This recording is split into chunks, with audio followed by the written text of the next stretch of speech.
All right, thank you all for joining us this morning. We're just going to give people a minute or two to filter in.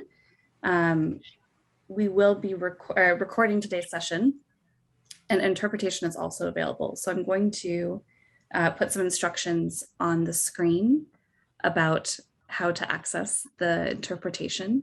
It's that round kind of globe icon in your bottom right-hand corner.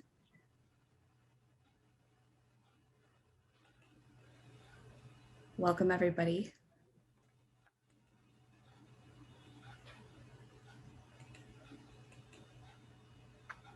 So just give us 1 minute and we'll get our interpreters all set up and on with the discussion.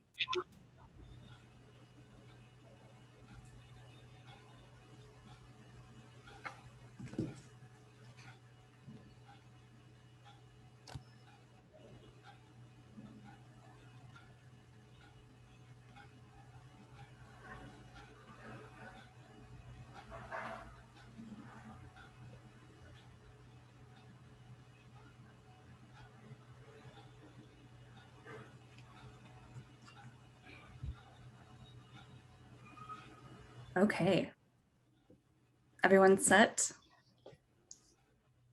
Wonderful. Well, thank you all for joining us today for this very important discussion on enhancing gender perspectives in open government and in co-creation and commitments. I'll pause there and just make sure everyone can hear me, understand me. Interpretation's working. Perfect. Okay, wonderful. We have a very busy agenda today, so we will get started, but please do use the chat box below to introduce yourself or ask questions as we go. We will have time at the end for some Q&A as well, so please feel free to use that. So the Open Government Partnership is thrilled to convene today's webinar to share examples, advice, and tools in development to help promote women and gender diverse communities' engagement and perspectives in open government. This feels like an especially urgent conversation with COVID-19 demonstrating the many systemic inequalities that exist in our own backyards, as well as exacerbating gender gaps worldwide. And with the Generation Equality Forum next week calling for more ambitious action on gender equality.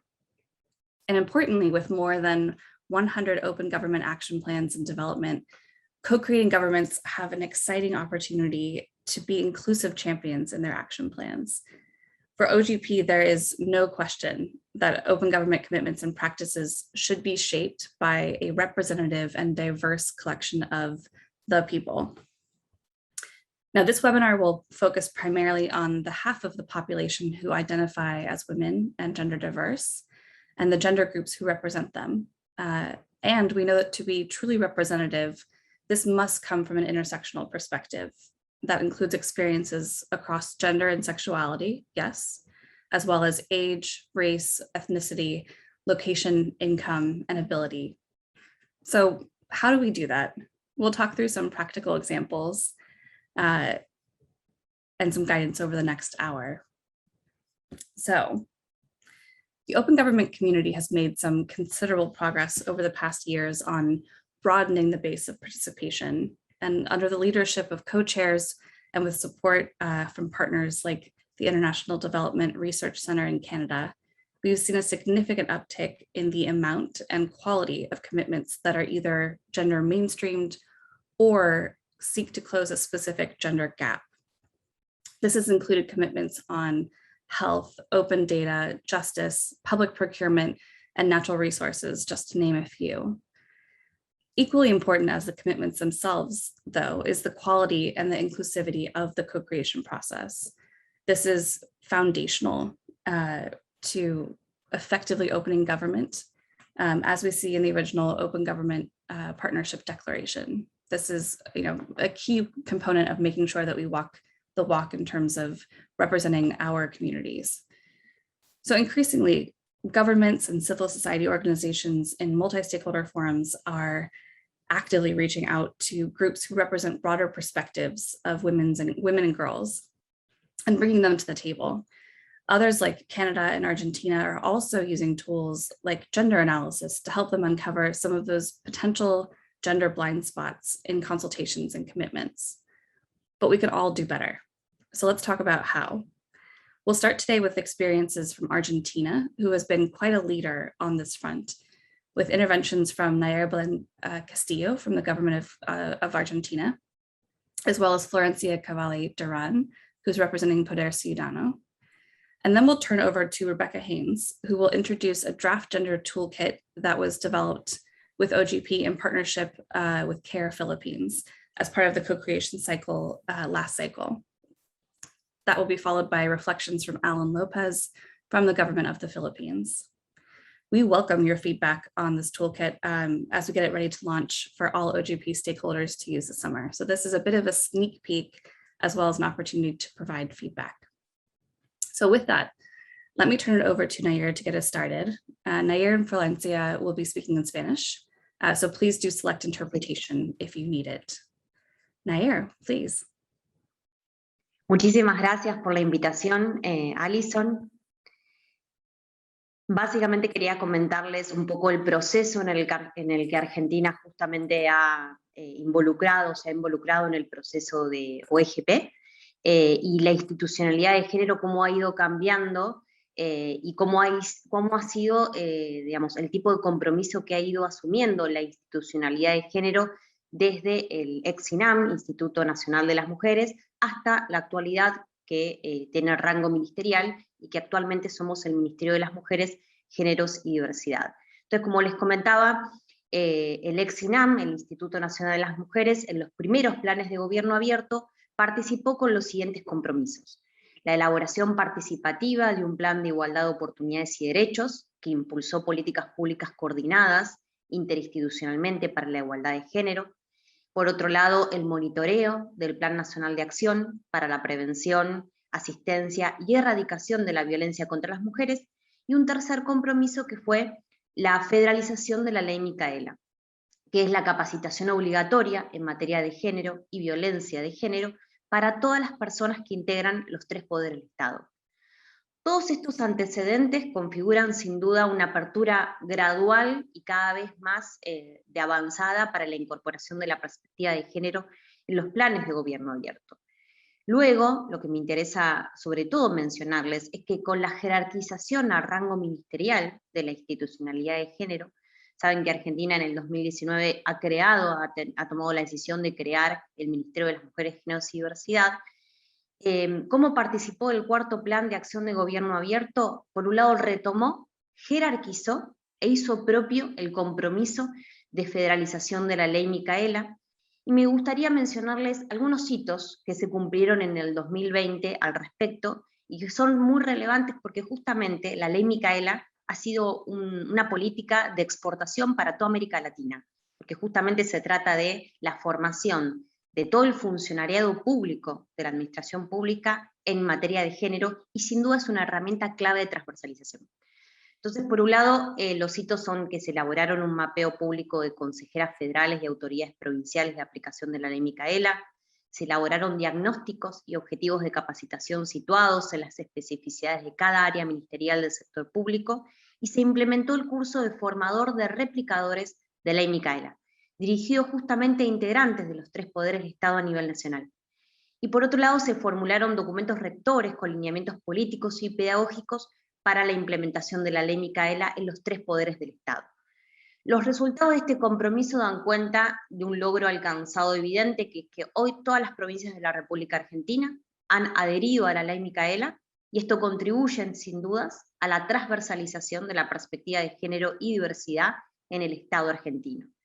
Por otro lado, me interesa mencionar que como Ministerio de las Mujeres, Géneros y Diversidad, consideramos que las experiencias de co-creación de los compromisos de los planes de gobierno abierto sin duda inspiraron la elaboración de los dos planes nacionales que tenemos como ministerio: el Plan Nacional de Acción contra las Violencias por Motivos de Género y el Plan de Igualdad y la Diversidad. Tuvieron fuertes procesos de co-creación participativos y federales, y sin dudas fueron de alguna forma inspirados por los procesos de co-creación de los planes de gobierno abierto, siguiendo los principios y los lineamientos de transparencia, rendición de cuentas y participación activa.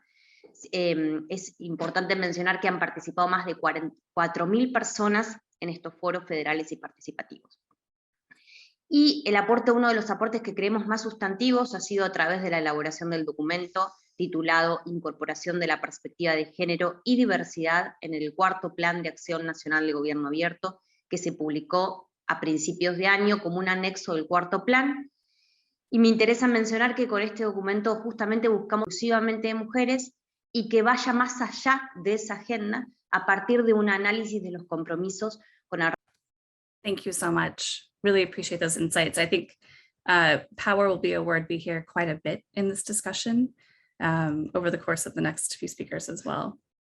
Florencia, may I also turn this over to you then to hear a bit as well about the experience from a civil society organization working with the government on an experience like this.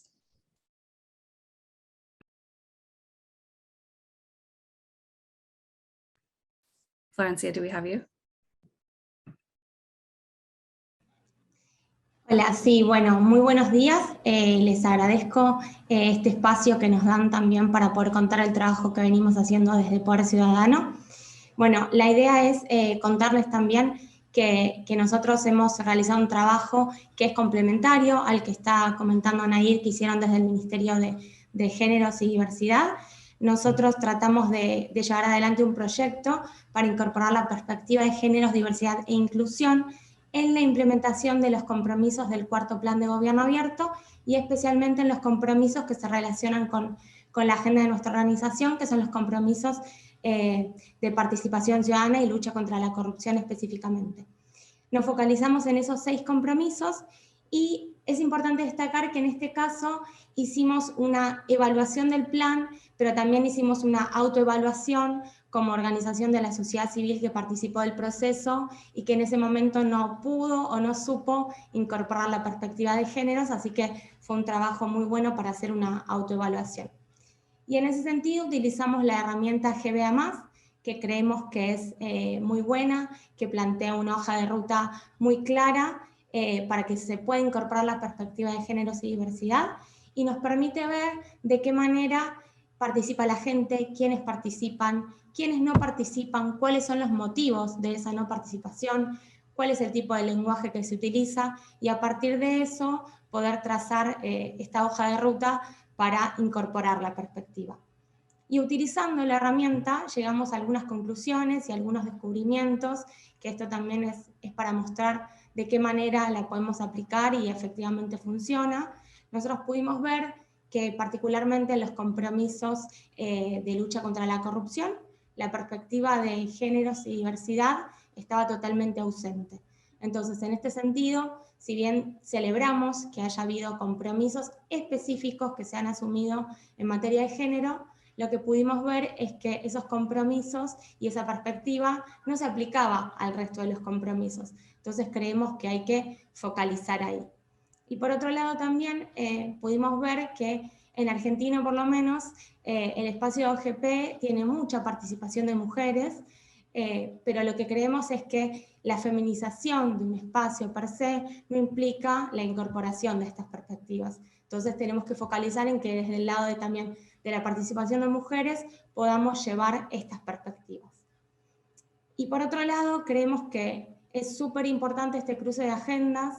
En Argentina lo estamos tratando de llevar adelante, bueno, desde el Ministerio y también desde sociedad civil, y sabemos que hay otros países de la región que también están teniendo algunos acercamientos, y creemos en realidad que es necesario tender puentes entre ambas agendas, que no pueden ir por carriles separados porque tienen una capacidad de generar sinergias y potenciarse entre sí.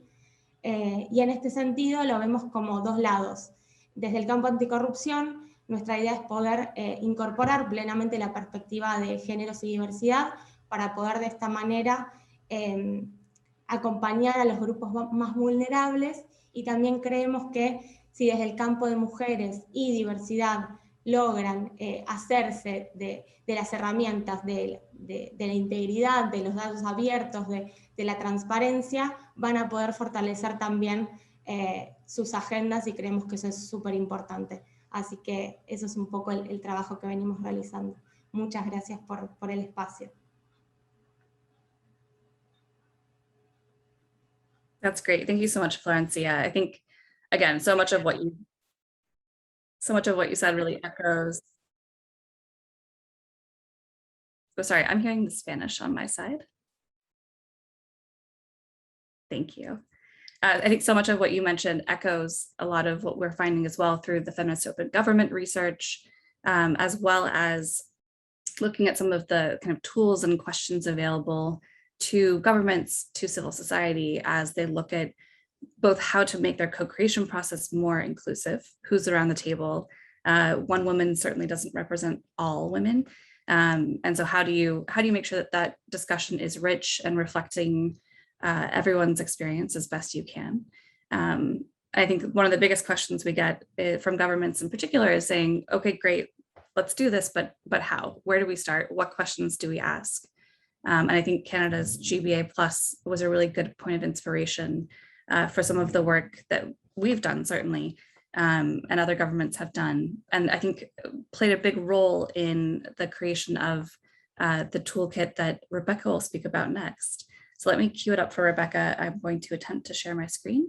And we'll hear more a little bit about the experience in the Philippines with CARE, as well as the toolkit that is in development. Rebecca, over to you. Great. Thanks so much, everyone. It's really interesting to hear the experience in Argentina as well, and the kind of practical efforts to use some tools. I'll just give you a little bit of a primer on the toolkit that's in development. So we basically have a prototype that's ready for trialing. I'll show you a few of the tools and what they're for. But firstly, I just want to give you a little bit of a quick background so you understand what kind of informed and inspired the tools.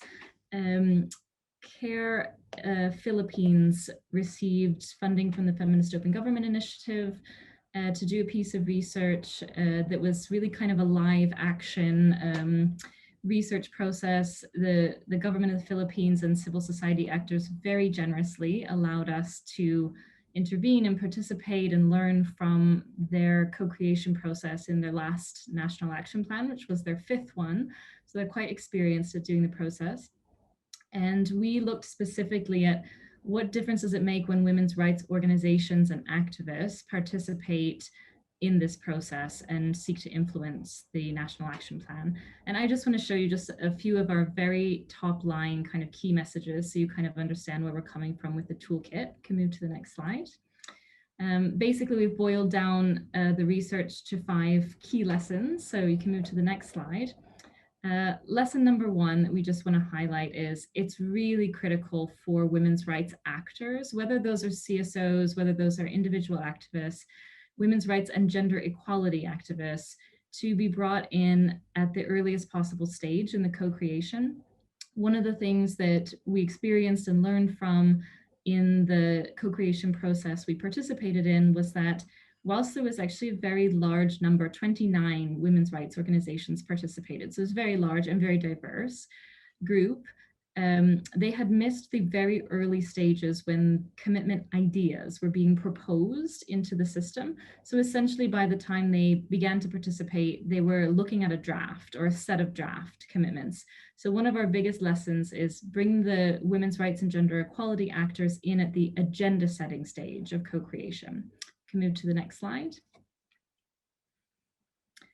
Our second kind of key message is it requires, in order to have a really diverse participation, it requires for key OGP stakeholders to understand the social movement landscape in different social movements. And in this case, we're looking at the gender equality movement in all its diversity.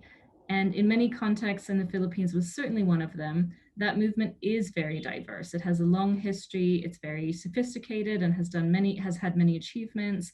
And it would be very difficult to find a small handful of women that really represent the diversity of that movement.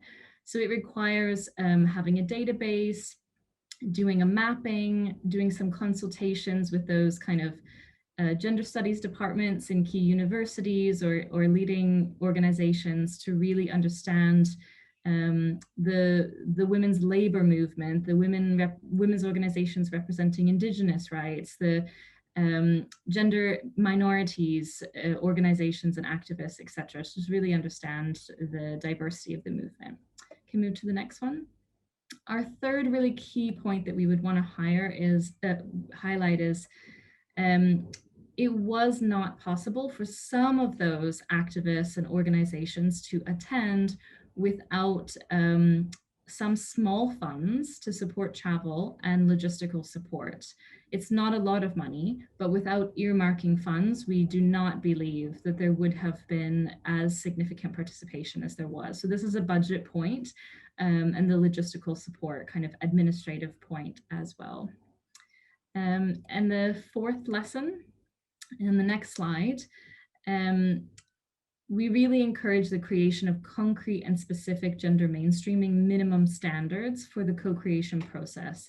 And you'll see in the toolkit that we've tried to engage with what those could look like and make some specific suggestions. But the idea is that even if you encourage principles and values, many individuals or agencies will not quite understand how to apply them. And you'll find that there are still gender blind elements of the action plan without quite, specific guidance. And then our final kind of key lesson learned on the next slide is to really support the key commitment designers with technical assistance, gender technical assistance. Again, a lot of good intentions and principled commitments fall down at the stage of doing and the struggle to actually apply those principles in really, as we all know with inclusion issues, gender equality issues, the devil is really in the details. It's very easy for there to be unintended consequences that result in exclusions of certain people because something has been quite accidentally overlooked. So really seek technical assistance and support. And in many countries, civil society is absolutely brimming with gender equality technical assistance. So it's often not that far away.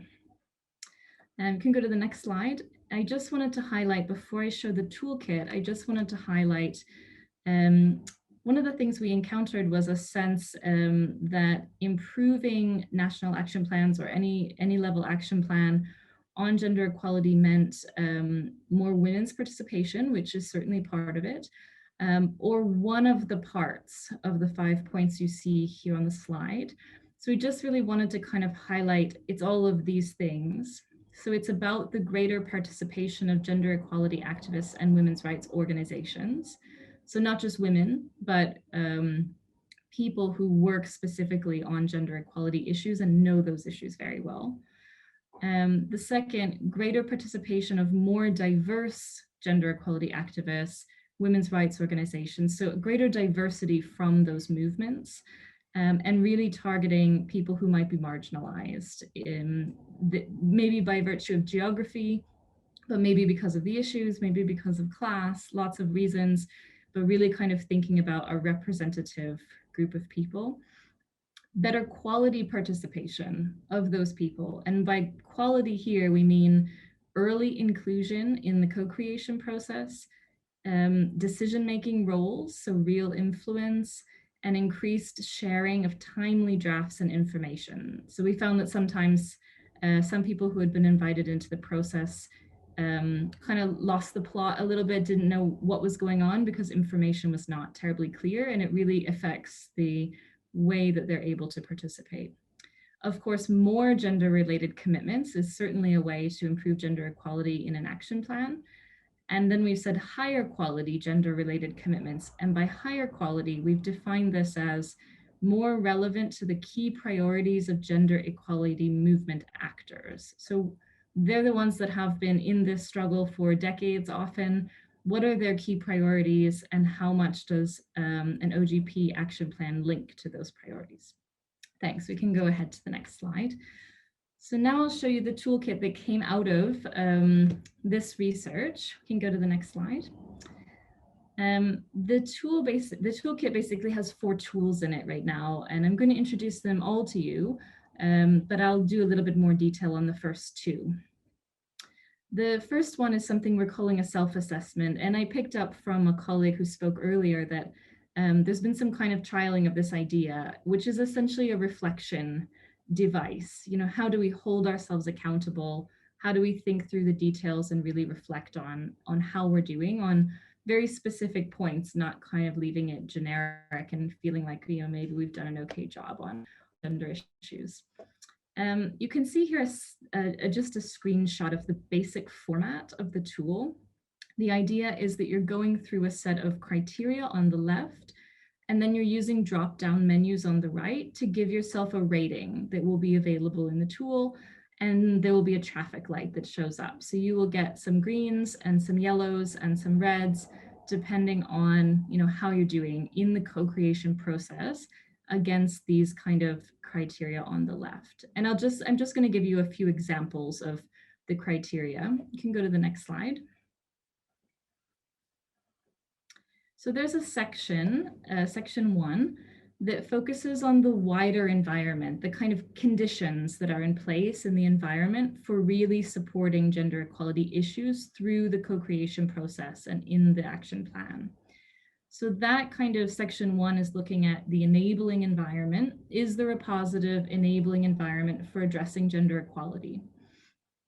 The tool includes 3 key enablers, and as you'll see on the right-hand side in this table, under the enablers, there are what we're calling practical steps, different numbers of them that are really drawing on the research that we did. And I'll give you a few examples. So enabler 1 is talking about OGP leadership, clearly championing and leading the integration of gender equality interests. So this is the kind of wider enabler. And as an example of a practical step, we've said a focal point is identified in the OGP secretariat or leadership body to lead on outreach and information sharing to women's rights and gender equality activists and organizations. So that's just an example of kind of the enabling principle and one of the practical steps that will appear there in the tool. Enabler 1B, we've said OGP stakeholders know how to integrate gender equality priorities within their open government agenda in practice. So this is about their knowledge to do things in practice. And 1C, OGP stakeholders are required and incentivized to integrate gender and social inclusion concerns. So this is where you get the minimum standards piece. And you can go on to the next slide. So then in section 2, we're shifting gears a little bit to look at the diversity of the gender equality and women's rights actors that are participating or are being kind of invited to participate. So in enabler 2A, we're saying women's rights and gender equality activists and organizations participate in action plan, co-creation and implementation. So this is about them being there. In the second point, OGP processes are localized to enable more diverse grassroots participation. So this is the piece about getting out of the big city or the capital city in order to facilitate kind of easier access for a wider group. And number 2C, barriers to access for the marginalized portions of that target group are recognized and actively addressed. And I'll just give you an example of a practical step for that last one. A practical step would, we have earmarked funds are available to support the access needs of marginalized groups, including paying for transportation costs of activists and representatives of women's organizations. So that's an example of what a practical step looks like there. You can go to the next slide. And then the final section, section 3, is looking at the quality of participation. So are these actors supported to substantively participate and have real influence? So is it making a difference that they are there on the content of the action plans? And here we've broken it down into women's rights and gender equality activists and organizations are facilitated to effectively participate at the critical points. So they're not just kind of put in at the end or asked to kind of rubber stamp, but they're in there at critical points when decisions are being made. The second one, the format of the consultation enables participation. So there's kind of effective chairing and facilitation in consultation events so that a wide range of people are able to really participate and be heard. And then finally, active steps are taken to build trust.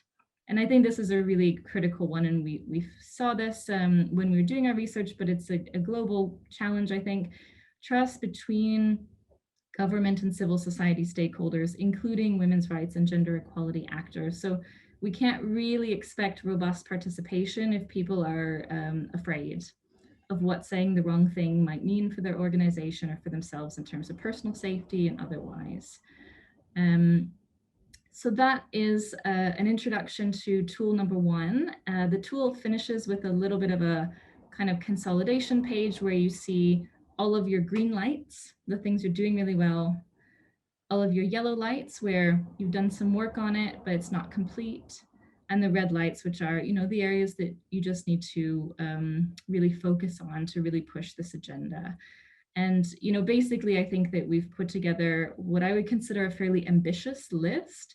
So the idea really is that nobody will have all green lights. And I think that's not the point at all. It's a reflection exercise to ask and to try to ask ourselves how we're doing and try to just find one or two things we can do a little bit better next time, like that. And we can go to the next slide.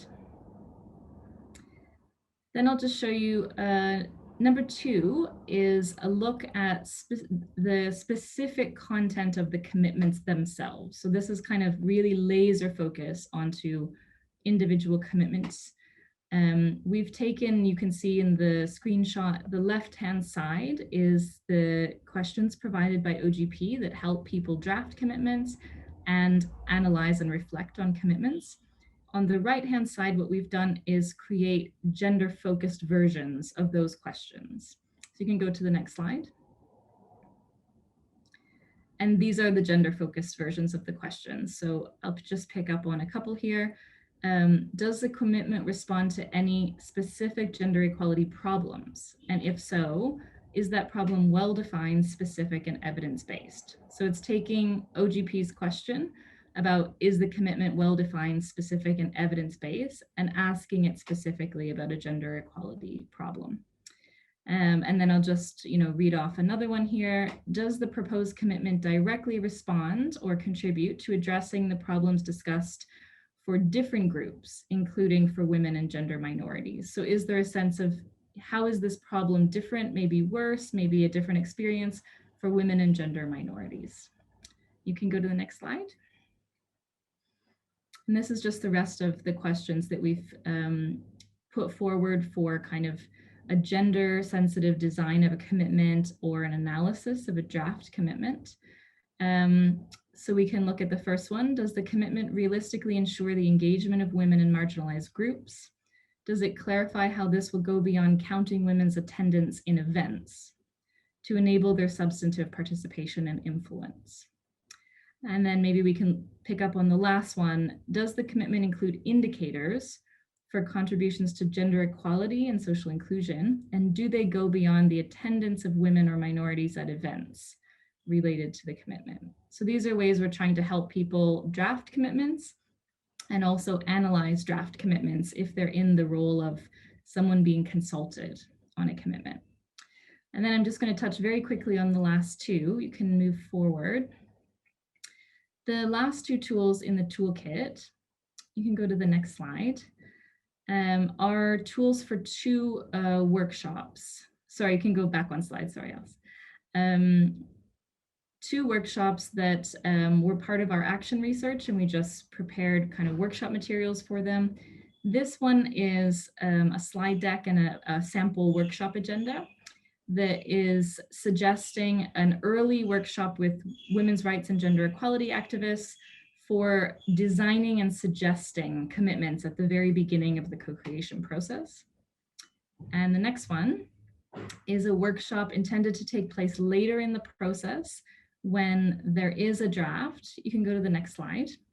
When there is a draft national action plan or draft commitments intended to gather gender equality specialists to do an analysis of how are we doing? What is our gender analysis telling us about how strong these drafts are? And this is again, a workshop agenda, a sample agenda, and a sample set of slides that would help with that kind of consultation event. So I'll close there. I thank you so much for listening and really happy to take questions later on. Thank you, Rebecca. I know that's a lot of information to put at people. Like I said, we'll happily share the slides as well as some additional information. This is something that we're actively working on tweaking, so it's a little bit more flexible for use outside of the Filipino context. So would love your feedback as we pilot it this year. So with that, Alan's been very patient. Let me turn over to him to talk a little bit about kind of the government side of the Philippines. As Rebecca said, a lot of the work that was done through CARE was really outreach and engagement with women's rights organizations. And as a consequence, I think it's fair to say many of the commitments did in fact reflect more of that gender mainstream perspective. So Alan, let me turn it over to you. And if you'll just tell us a little bit more about the commitments that you're working on and kind of what are some learnings from this experience for this next co-creation process. Okay. Good morning to your country and good evening to ours. I'm Aline Lopez of the Support for the Local Governance Program, Project Management Office of the Philippine Department of the Interior and Local Government. Well, our office is helping the department promote and ensure the direct participation of various stakeholders in the crafting and formulation of policies and programs to address concerns at the grassroots level. We are also helping the department in initiating programs and projects that will facilitate citizen empowerment and participation in governance at the national, regional, and local levels. Well, I will respond to the two questions raised in the program. The first is, what are the examples where our OGP commitments brought in gender and inclusion experiences? And the second is, how can the tools that have been developed support us in the next co-creation process? On the first question on what are the examples of where our OGP commitments brought in gender and inclusion experiences? Well, our department, the Department of the Interior and Local Government, has committed to, one, invite diverse set of advocacy groups or sector, including women and LGBT groups, to committed policy and stakeholder consultations. And two, we plan to publish gender disaggregated data on citizens' feedback mechanism portal. Actually, we have three commitment activities which will involve the various advocacy groups or sector in their implementation. The first is we have committed to conduct policy discussions with government and non-government stakeholders. And in this discussion, we hope to be able to facilitate the issuance of an updated policy guidelines on transparency and public participation in the budget process. The second is we have committed to conduct town hall meetings in all regions. And these town hall meetings are aimed to provide the citizens with a venue to provide feedback on government programs and projects. And the third is we have committed to establish an online platform, which we call Development Live or DevLive for short, wherein citizens can provide feedback on the implementation of programs and projects in 1,400 municipalities nationwide.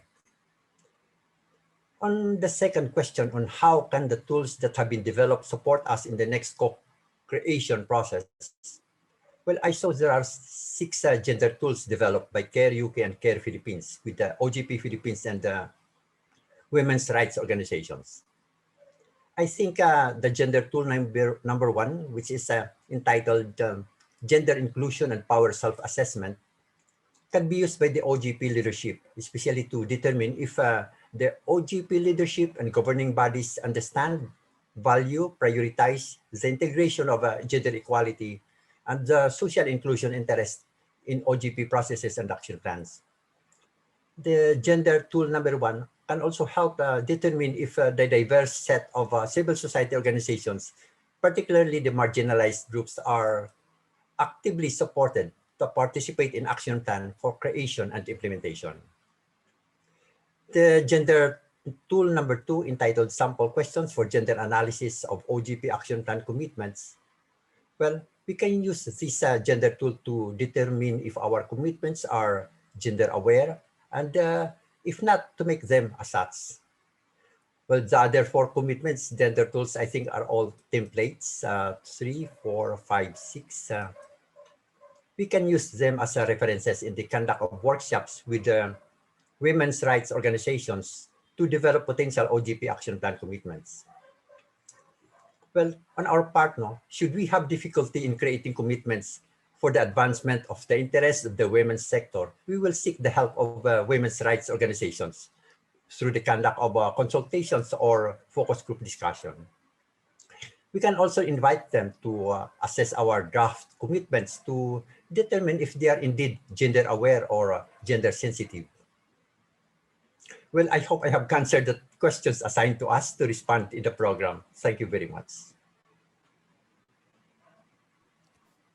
Thank you, Alan. I appreciate that. I think, again, so much of this can be echoed from the Philippines to Argentina, and certainly, lots of lessons for OGP members across the globe. So really appreciate these insights.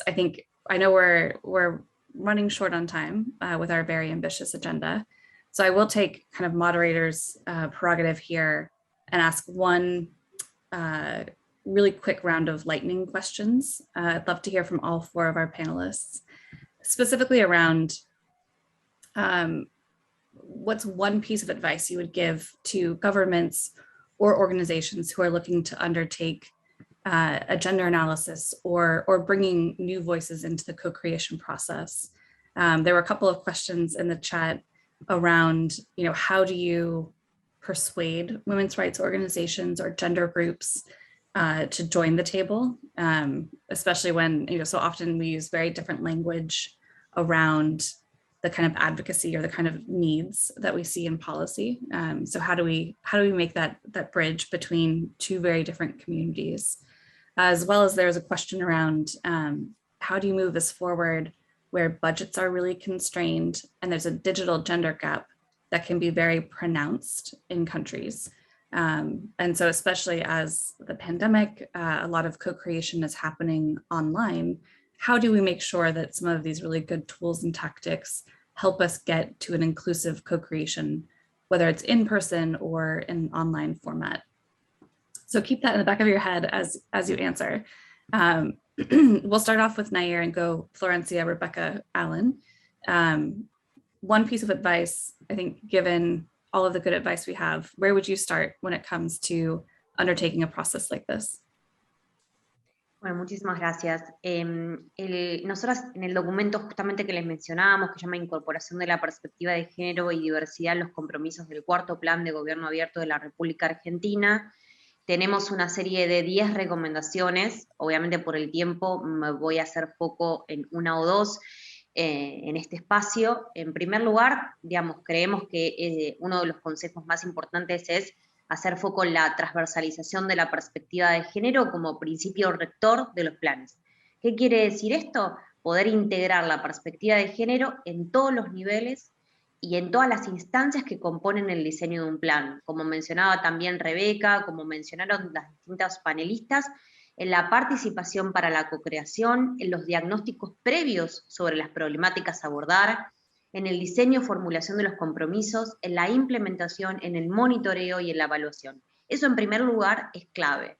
¿Esto en concreto qué implica? Implica identificar de manera específica y transversal las necesidades, las violencias, las desigualdades y la discriminación estructural e histórica que atraviesan las mujeres y diversidades. Esto se puede hacer a través de distintas metodologías. Nosotras claramente consideramos que la metodología GBA+, es un gran aporte y ha sido validado por OGP, y también desarrollamos una serie de preguntas, tal como Alin acaba de mencionar. El tema de las preguntas creemos que son claves justamente para poder hacer este análisis y esta reflexión. Algunas preguntas que les planteo acá. El planteo de la problemática y o su contribución, ¿contiene algún concepto de la perspectiva de género y diversidad? ¿Este compromiso comporta un potencial transformador para el logro de la igualdad de género y diversidad? ¿Se nombra, se menciona o referencia a mujeres y a colectivos LGTBI+, como destinatarios de las políticas públicas, protagonistas o parte de las acciones a realizar? ¿Se ponen en evidencia las desigualdades en el acceso, en el uso, la distribución de servicios, bienes y recursos para y entre mujeres, varones y LGTBI+? ¿Entran en consideración las brechas e inequidades preexistentes en el área de intervención? ¿Se prevén posibles efectos diferenciales en el impacto del compromiso? Esas son algunas de las preguntas que nosotras construimos como nuestro marco teórico para poder analizar los compromisos del cuarto plan de gobierno abierto, y lo que hicimos fue analizar los 18 compromisos y de esos seleccionar 6 compromisos que tenían mayor potencial de impacto de reducción de brecha. Y sobre esos compromisos hicimos sugerencias para poder incorporar efectivamente la perspectiva de género, y sobre 4 compromisos que ya eran de género, lo que hicimos es sugerir recomendaciones y consejos para profundizar la mirada de género. Y por último, que sé que escasea el tiempo, pero estamos tratando de traducir un resumen ejecutivo al inglés para que toda la comunidad OGP pueda acceder a estas recomendaciones, y desde ya agradezco el apoyo que nos está brindando la Alianza por el Gobierno Abierto para esta traducción, para que puedan ver el desarrollo de las 10 recomendaciones. Creemos también fundamental justamente el hecho de poder contemplar progresivamente e incrementalmente la incorporación de la perspectiva de género en los registros administrativos y otras fuentes de información del Estado. En el caso de Argentina, en cumplimiento con la Ley de Identidad de Género, creemos que es sumamente relevante poder dar cumplimiento a la Ley de Identidad de Género y generar registros administrativos y también relevamientos, encuestas, censos que incorporen la variable identidad de género. Así que bueno, y también obviamente el uso del lenguaje de género nos parece clave, porque lo que no se nombra no existe, y sabemos que es crucial nombrar y nominar. Así que muchísimas gracias por el espacio.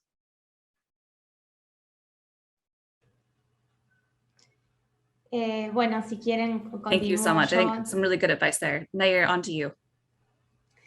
Sorry. Bueno, Yes, go ahead, Florencia. Muchas gracias. Coincido plenamente con lo que dice Nair. Realmente tenemos una visión muy parecida también desde Poder Ciudadano de lo que estaba comentando Nair, y creo que lo central es poder decir, bueno, empezamos por este camino y cómo lo hacemos, como decía Nair, con la transversalización de la perspectiva de géneros y diversidad en todos los planes de acción y en todos los compromisos. Para nosotros esto hoy en día es innegociable, y creemos que por lo menos en Argentina, a partir de ahora y en los próximos planes de acción, esto va a ser así. Y también instamos a que los países que ya tengan planes de acción, que no lo hayan incorporado, que lo puedan hacer en la implementación, que es lo que sucedió en Argentina. Entonces, instar también a que se pueda hacer en la implementación, que es factible de hacer y que con la herramienta de GBA+, se puede hacer. Y, fundamentalmente, ejercer un control para que eso efectivamente se realice. Y también creemos que es importante después ver cuáles son los pasos a seguir. Tenemos esta base que es súper importante y que nos costó un montón llegar hasta acá. Bueno, pensar en estrategias para ver cómo este cruce puede efectivamente contribuir a una lucha contra la corrupción. Y en ese sentido se nos ocurre que, por ejemplo, para próximos planes de acción, en Argentina hay temas neurálgicos de lucha contra la corrupción que tienen que ver, por ejemplo, con temas de conflictos de interés, temas de compras y contrataciones, que con el tema de la pandemia es un tema muy actual y que no tiene perspectiva de géneros en este momento. Entonces creemos que es súper importante. Acceso a la información pública con perspectiva de géneros. Entonces creo que el mayor consejo que podemos dar es que OGP es el espacio para poder comenzar, pero que después esas políticas públicas puedan trascender también el espacio OGP. Y respondiendo muy cortito a algunas de las preguntas que hicieron, creemos que para que las organizaciones puedan colaborar, las organizaciones de género, que se apoyen también en otras organizaciones que participan del proceso, y que obviamente con el trabajo conjunto se va a poder hacer y van a poder participar todos. Muchas gracias. Thank you. Okay, perfect. Now on to Rebecca and Alan. 1 minute, 2 minute, just a really quick intervention, please. Rebecca, to you. Thanks. Yeah, I wanted to pick up on the question that someone asked about how to convince women's rights organizations to participate. It's really a relevant question. There's a lot of civil society hesitancy out there for a variety of reasons in different contexts.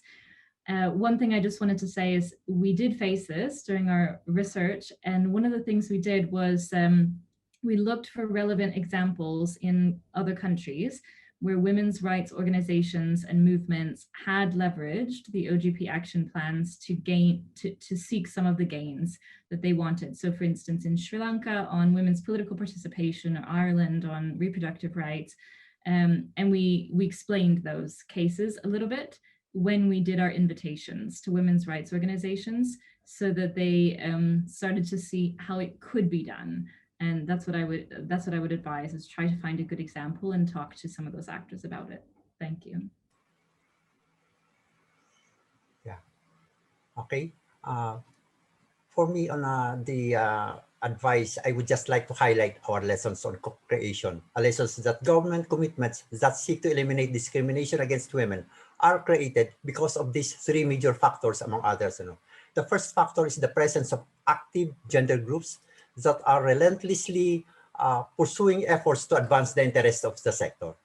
And the second factor is the openness on the part of the government, or the presence of human rights champions within, so that these gender groups can work with to formulate commitments, policies, or programs that are supportive of their rights. And the third factor is the presence of an enabling environment that makes the government commitments possible.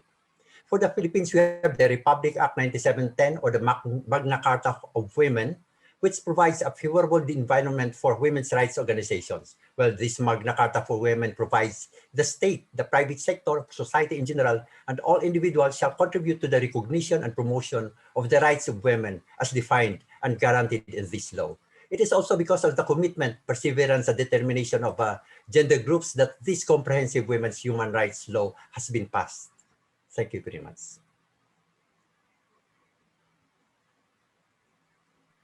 Perfect. Thank you all. I think these are really important interventions. And I suspect both from Rebecca and Alan in particular, I think you mentioned some national policies or how do you take some of these examples that you've seen work in your own context, or that's in a very similar context, and bring that to bear in outreach to women's rights organizations. So taking the time, and Florencia certainly can talk about this as well, when it comes to looking at something like an anti-corruption commitment, to talk about how that impacts women specifically. What are some ways in which these women's rights organizations are working on anti-corruption work, but maybe we frame it differently. And so taking that time to have those conversations can be really critical. I think with that, we are just about out of time and out of questions. Any parting thoughts? I think one thing that we will look for in the coming weeks and months, like I said, is your feedback on these gender tools. We will certainly share as many examples as we can get from where and how governments are taking gender considerations into their co-creation process, and then using that as well as a base to improve commitments. So there will be some really, I think, helpful tools, very practical tools to help both governments and civil society partners to be able to do some of this work independently and to adapt it to their own context. I know that there was a question around using a tool like this in Africa, for example, and other regions around the world. And I am hopeful that this final tool, as is the case with GBA Plus and some of the work as well that we've seen in Canada, that it's a framework. And so hopefully these are adjustable questions. These are meant to be kind of thought-provoking opportunities to say, gosh, I don't know, how do women engage in this particular policy area? Or what are some specific gender concerns that I haven't thought about in the context of environment or water, for example? And having the opportunity to use that as kind of a probe to get people to think. And ideally, those are both useful and adjustable when talking about gender groups, but also about a diversity of other people within your governments who may be underrepresented in a co-creation process or in the commitments that are meant to serve them. So I'll leave it there. We will be sharing we'll share the presentations as well as some of the resources that were linked to in the chat. But please do reach out with any questions if you're interested in looking into this draft toolkit and would like to pilot it in your own context. Please do let us know, and we would love your feedback on that. So with that, I will say thank you all very much. We appreciate your time and best of luck with your gender analyses in the future.